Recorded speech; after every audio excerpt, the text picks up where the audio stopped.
to you, and you will be my witnesses in every part of the world.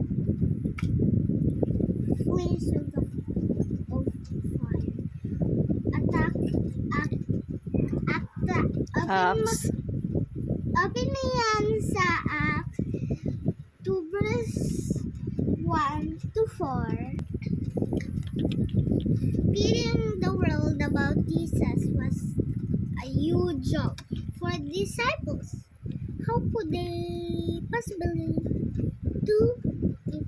After all, there were no phones or Internet. and no TV or radio either.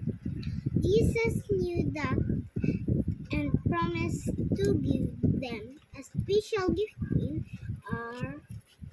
order to do the job in a way that was much better than all of those things. A rushing wind blew through the room, followed by flickering flames landing on everyone's head like candles on cake. A warm glow filled my heart, and I'm bubbling with joy.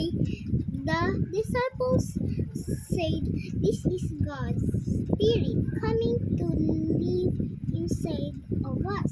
I'm bursting with Excitement. excitement. They threw open the doors to rush outside to tell everyone the good news of Jesus, the Savior. There were people from all over the Place. place. And the amazing thing is that everyone had it in their Heard. own language.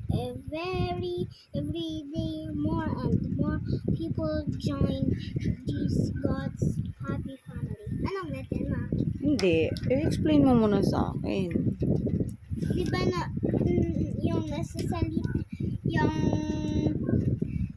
di ba yung salita ng Panginoon na world naging malaki na yun para sa disciple. Hindi. Malaking trabaho daw sa mga disciple.